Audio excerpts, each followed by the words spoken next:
Abu Sahidan bir klientimiz ayollar ko'ylagini 4 ta razmerni likalasini tayyorlab berishni va bir dona abrazes tikib berishimizni buyurtma qildi. Jarayonni boshlashdan oldin Telegram orqali bizga modelni ko'rinishini, ya'ni video yoki tasvirdagi bir ko'rinishni tashlab berishni iltimos qildik. Va buni sinchiklab o'rganib chiqib boshladik. Avvalambor albatta modelni qanday materialdan tayyorlanishi, uni razmeri va nech pulga tayyor bo'lishini ma'lumotini mijozimizga yetkazdik va shu bilan boshladik. Ungacha esa bizga mijozimiz haqiqiy originalni ham jo'natib yubordi. Buni biz manekenga kiygizib, har bir joydan sinchkovlik bilan o'rganib chiqdik va maqtanish emas, balki shu original ko'rinishdagi modelni ham o'zidan ayrim joylardagi ayb nuqsonlarini tushunib oldik. Va albatta buni jarayon davrida shu ayb nuqsonlarni yo'qotib, original ko'rinishda mahsulot tayyorlab berishni boshladik.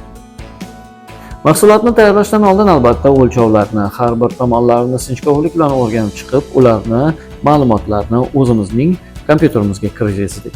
Va kompyuter dasturi orqali bu har bir joyini ko'rib chiqish, bularni sinchkovlik bilan o'rganib chiqib, hech qaytini o'tkazib o'rmasdan, balki shu hamma yog'i original bo'ladigan holatga keltirishga hamma yog'ini moslab oldik va qilingan chizmani, ya'ni faylni plotterga uzatdik.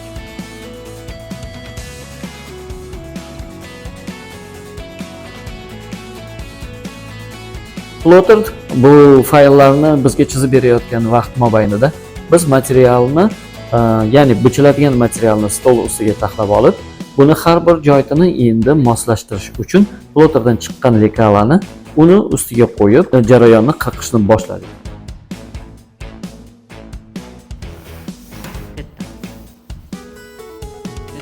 Xullas shu bilan bizga ketadigan dastgohlar, ya'ni overlock, to'g'ri chok va dazmoldan foydalanishni boshladik. Tikuv mobaynida har bir joydagi overlock qismlariga e'tiborimizni juda ham qattiq qaratdik, sababi mayda overlock qilinadigan qirg'oqlarga asosan har bir mijoz e'tibor beradi. Shu joylarni ham nazardan qochirmadik. Dazmol mobaynida ham har bir joyini juda ham silliq ko'zga tashlanadigan qilib dazmol qilishga harakat qildik. Yana bir ma'lumotni sizlarga yetkazib qo'ymoqchimizki, bu jarayonga ketgan jamiki vaqt 4 soat va 15 minut bo'ldi.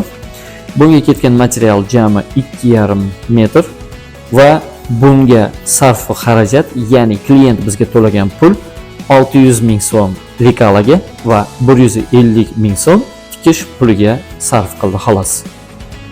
Tayyor bo'lgan mahsulotni endi o'zingiz tomosha qilib, unga baho berishingizni so'rab qolamiz.